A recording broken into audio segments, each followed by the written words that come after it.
as long as we had a good language and a good view, as long as the cause-effect creation that God created, the quote-unquote God created, was not tampered with, everything was fine and wonderful.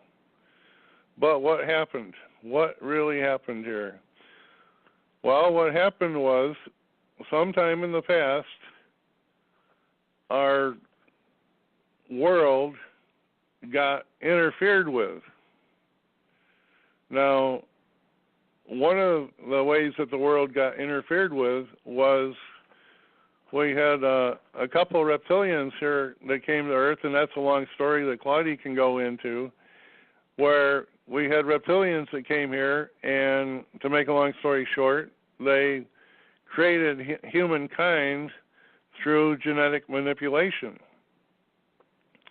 And they did that by taking some of the primates that were indigenous to Earth, and they altered their DNA, and they made them smart enough to be slaves and operate their machinery, but not smart enough and long-lived enough to figure out what was going on.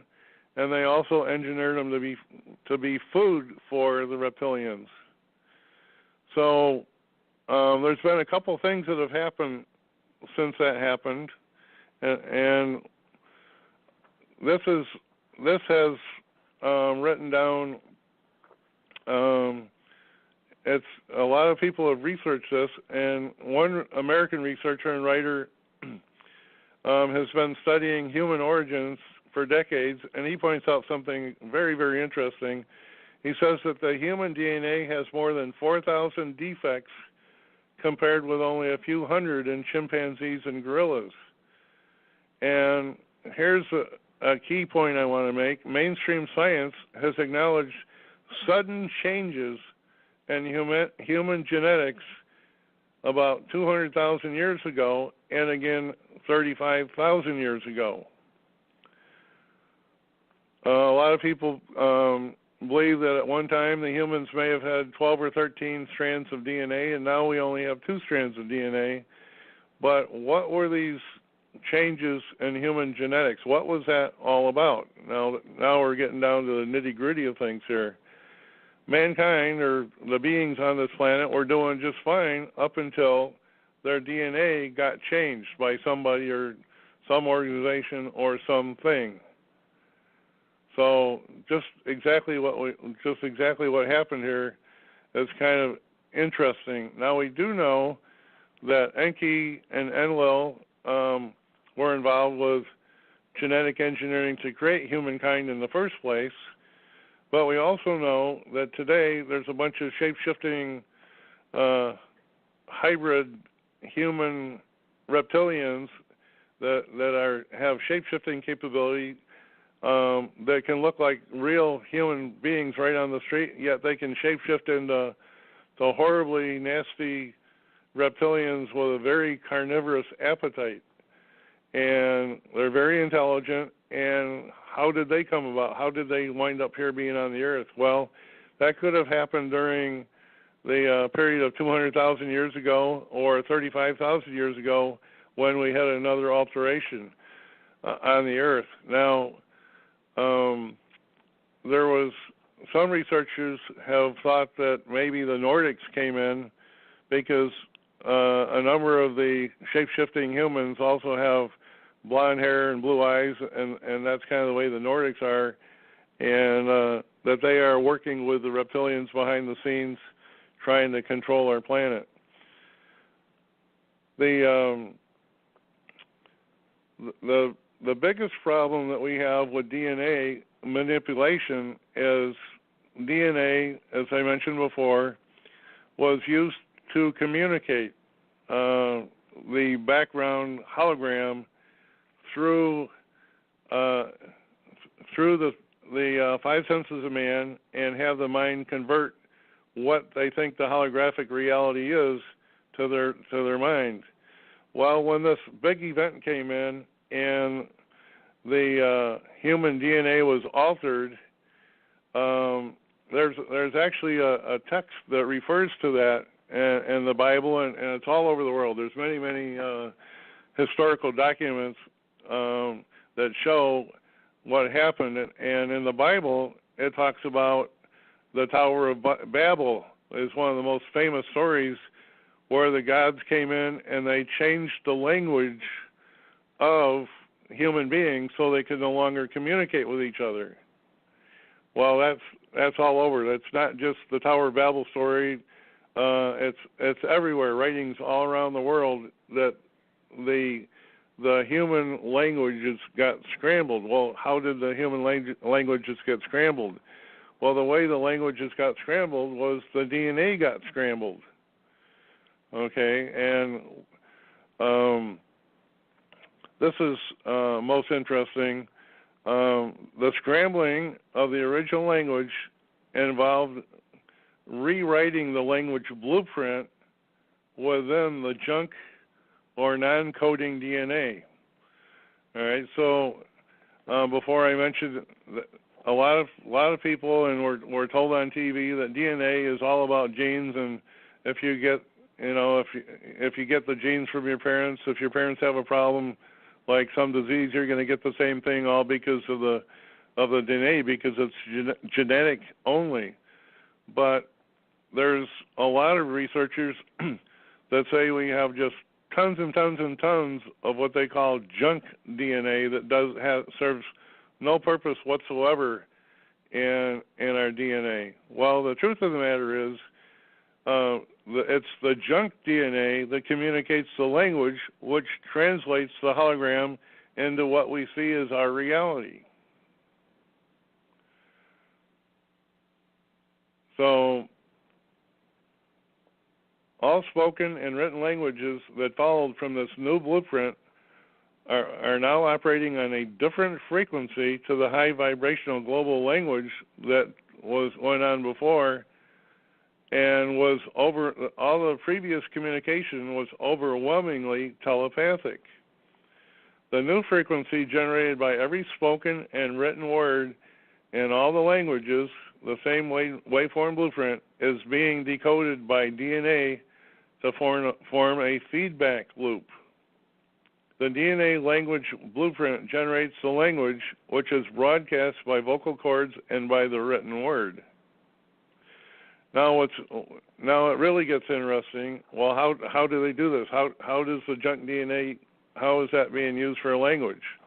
Well, this is very interesting. The Chinese I Ching, or the Book of Changes, actually relates to the human genetic code, which is why I Ching, if anybody's ever studied Chinese languages and I Ching and this sort of thing, I Ching has 64 hexagrams, or kua, and that ties in with our genetic code, our new genetic code, our altered genetic code, which has 64 codons, which are the basic building blocks from which all physical, quote-unquote physical, life is said to manifest. Well, we now know that it's holographic life, but the language of the I Ching perfectly matches the change in genetic code, so you have perfect harmony to the new language and the codons in our junk DNA.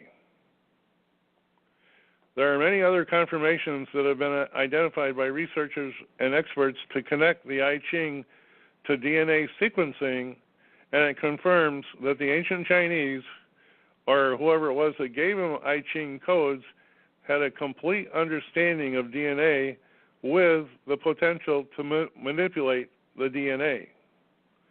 China, of course, is closely associated with the serpent or dragon gods, the Archon reptilians.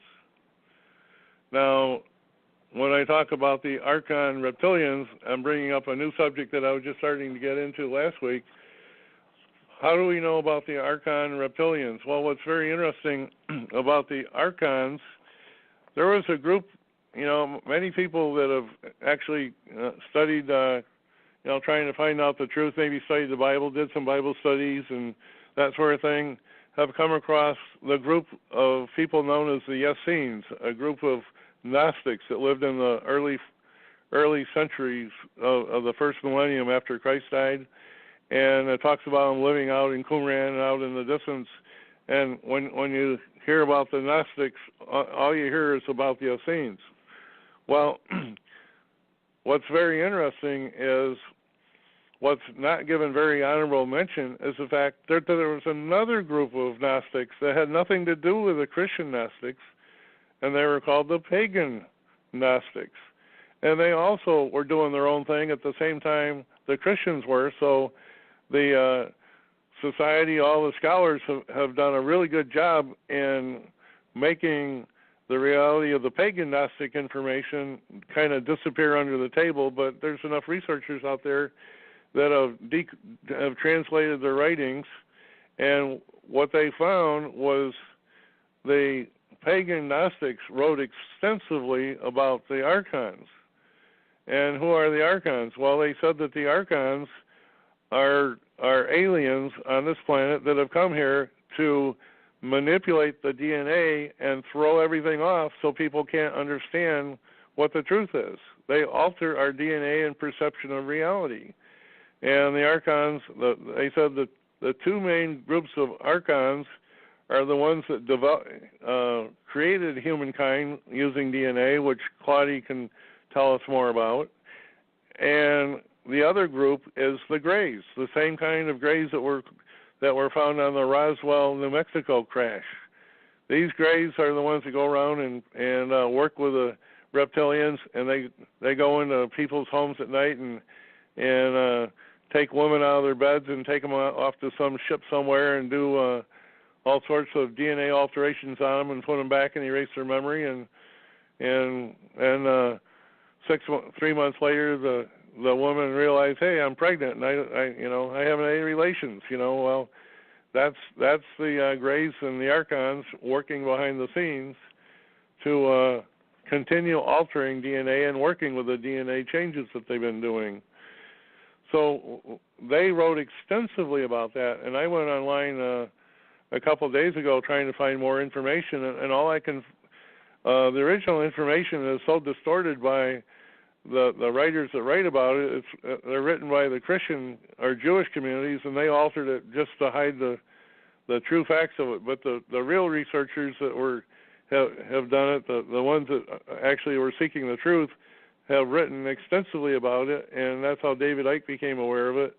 And it's very interesting how these archons have come in and changed the languages.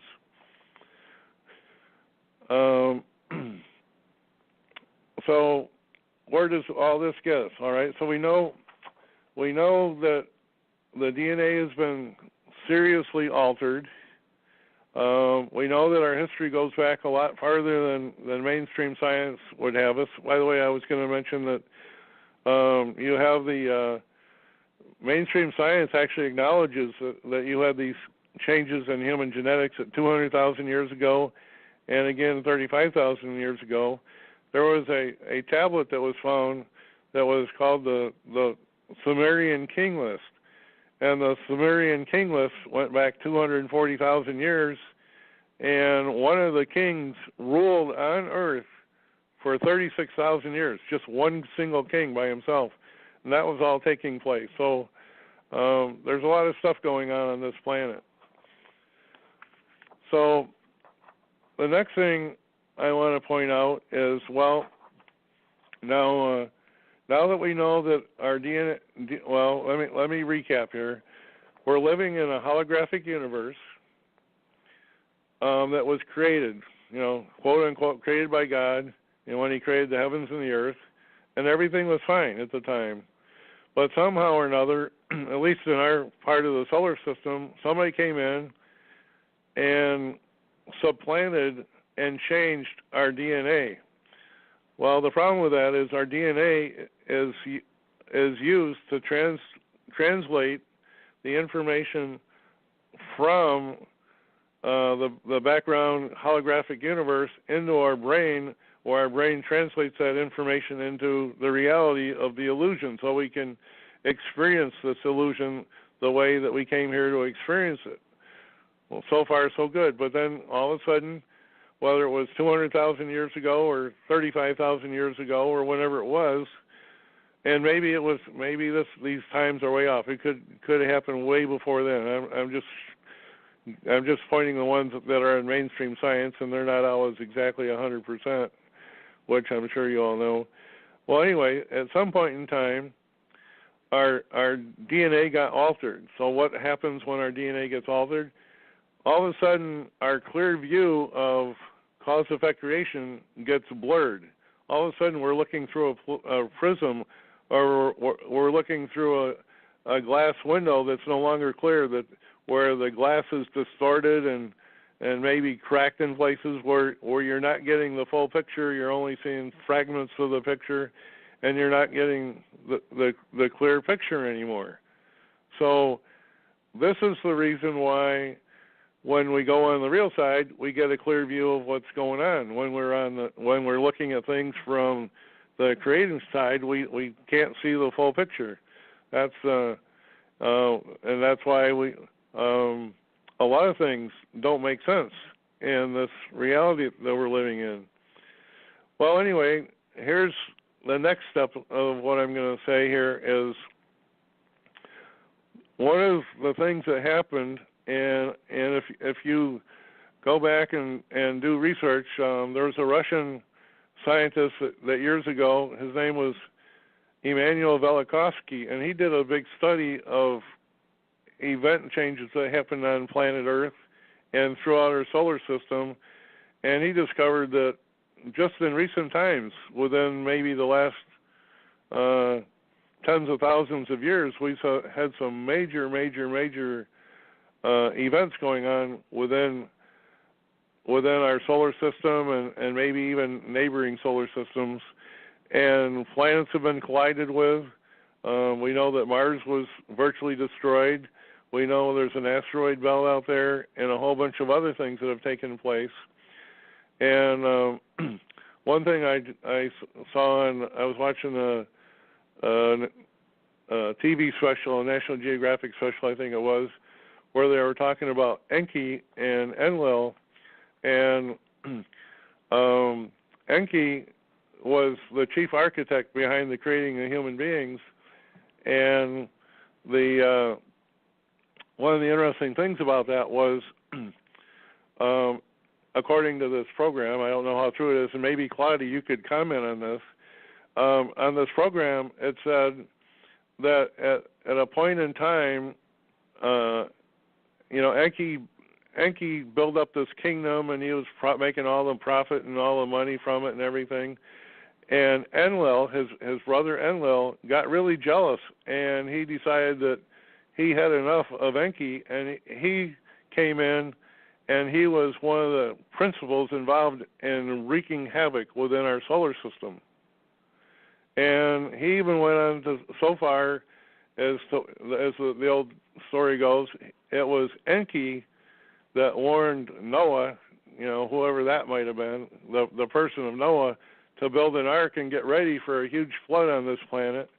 And now researchers know it was a historical fact that the Earth was widely flooded, whether it was, I doubt if it was from rain or the deeps opening, but I think it had a lot more to do with a pole shift where the crust of the Earth got twisted through some sort of dynamic forces, and the water from the oceans overflowed the mainlands, and I think that was one of the major causes of flooding. And but anyway, this article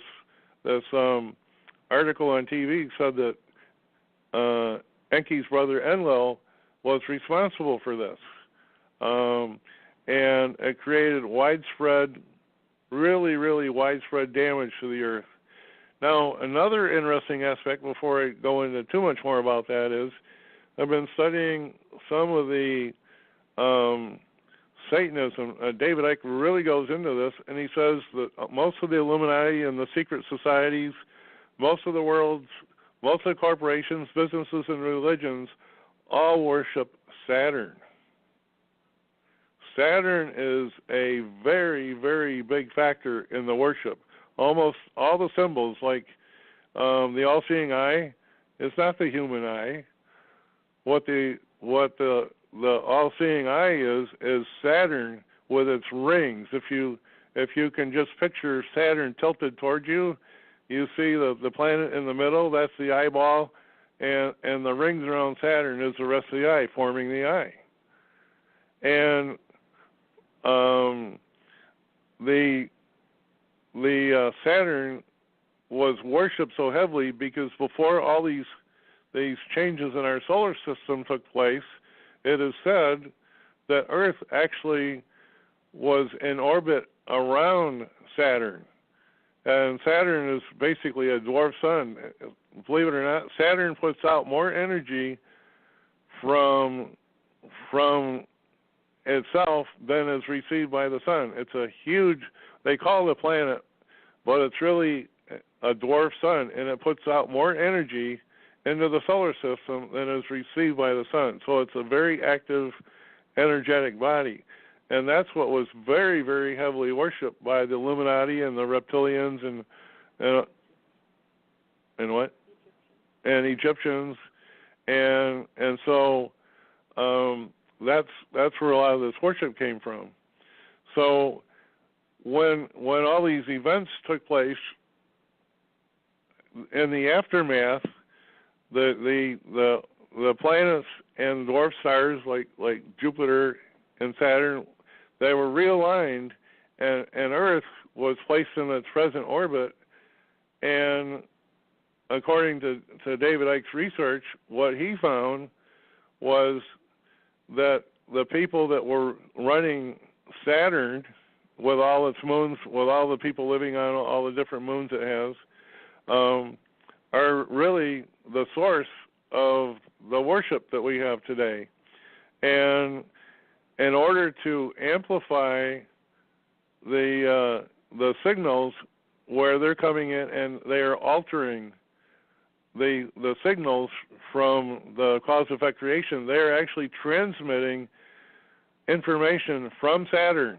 So the rings around Saturn are not natural. The rings around Saturn, believe it or not, were created by the aliens to act as a transmitter, and not only that, they had to bring in the moon. The moon did not exist before all this took place.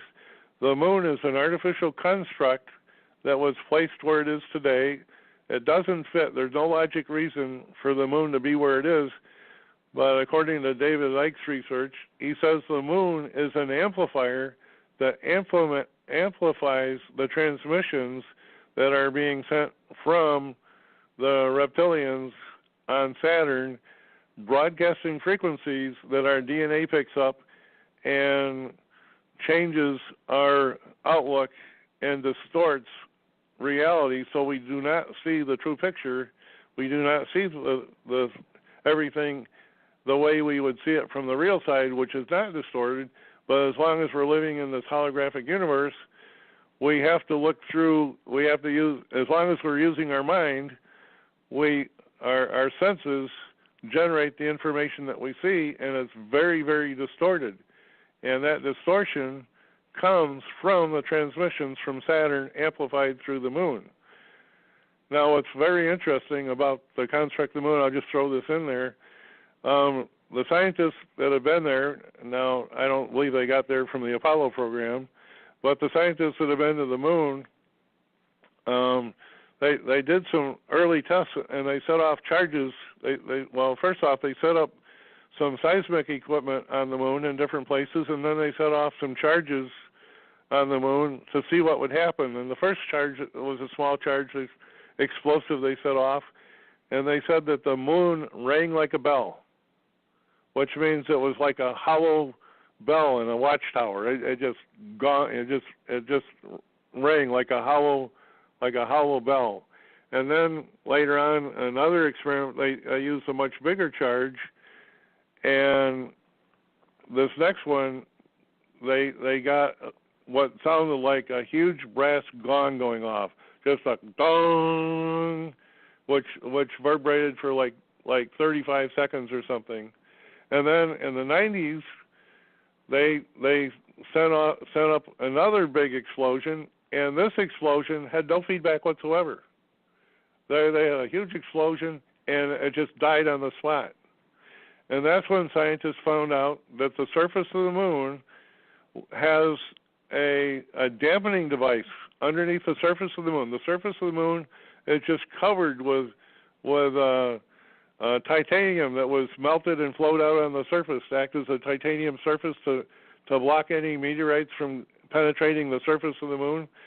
They found out on that last explosion that all around the moon, which is an artificial construct, they had dampeners to dampen the impact of anything big that hit the moon. And it's just like anybody that's ever studied Cheyenne Mountain. Anybody ever see those videos where they show Cheyenne Mountain, where they have all the officers sitting on heavy-duty springs, so that if a big earthquake or a nuclear bomb goes off outside Cheyenne Mountain, all that energy is absorbed by the spring, so that nobody feels the vibrations in their offices. Well, the moon was constructed the same way. The moon is constructed to absorb all that information, and it's hollow inside. They speculate that a lot of people are living there that are keeping the amplifying equipment functioning to amplify the signals from Saturn that are being directed right at Earth for our DNA to pick up those distorted signals. Now, what are they sending? What are the signals that they're sending? Well, just like we are dealing with on the real side, the secret, I will share the secret to anybody, the secret of getting onto the real side is intent. Intent is the name of the game. That's why we do the new UU for 15 or 20 minutes in the morning and 15 or 20 minutes at night, is we are showing our intent to learn the truth and work with the real guys and get to the real side. Well, the reptilians understand the intent also, and they are sending intent. They are transmitting intent to screw us up and distort our reality. And how do they do that? Well, it's very simple. The main way that the reptilians distort our reality, so living in this cause-effect holographic, I say reality, it's really an illusion, but since we're here and we have to deal with it, they send it primarily through symbols. And that's going to be another study where they have symbols. Almost every corporation, every flag of every government in the world are symbols from Jupiter. From Saturn. They're all Saturnistic symbols, crescents. The crescent flag of the Middle East, the crescent flag of the Soviet Union, all the symbols in the United States government flags and the military. These are all symbols that were originated when Saturn had crescent views before all these Earth changes took place. So anyway, that's where I'm going to wrap it up. I think I've said a mouthful today for everybody, but this is where I would like, if anybody has any comments or would like to add anything to what I said, any comments, please feel free to add anything that you would like. This is Claudia in Texas. I just wanted to say thank you, Bob. Wow, what a wonderful dissertation. Excellent. All the information that you provided is right on. And the only comment that I would like to make is from the reptilian side, are those creatures that walk among us and control our, so to speak. All of these reptilians come and use the Earth as a shopping mall. They look at us and how far we've developed and what they can use in their particular modus operandi of life. One of the things to comment on is that upgrades. Really, things that happened in 1940, we now are beginning to see. things that happened in the year 2010, oh my goodness, what an upgrade. One of the things to upgrade is that, for my personal experience with the Orions, is that they live for thousands of years and have been on the earth the whole time and manipulating our existence. Things are introduced, and we're tested to see our reaction to new information.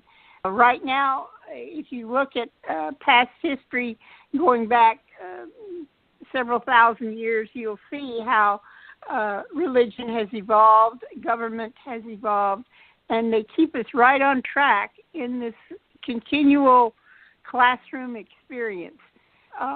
As we go along, our reactions change because the more we become aware of things, the awareness gives us another viewpoint or a better viewpoint.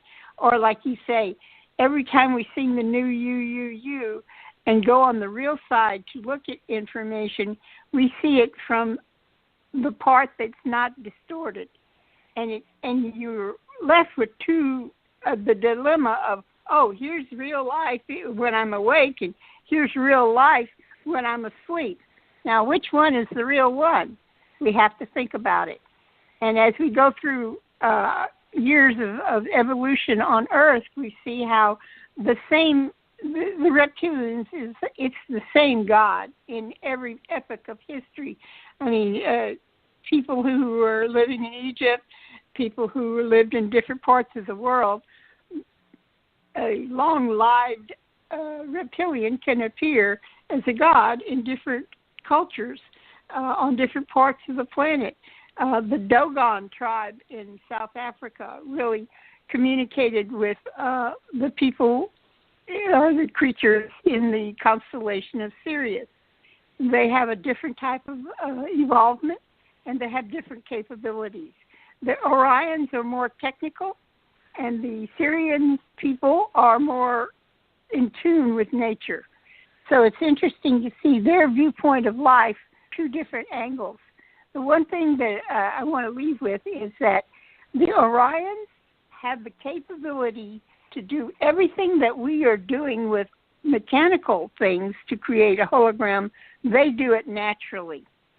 So they have a better control. They can look at us and command us to not remember something, and we don't.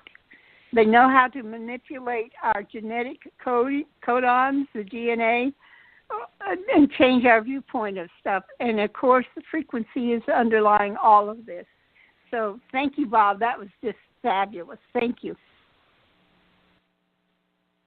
Well, thank you, Claudia, so much for that. You know, there aren't very many people bringing up this information, and I think it's very crucial to seeing what is real and on this planet. As you all know, that this planet is not going to be long-lived unless we get some major changes to stop the destruction, get that going real soon now.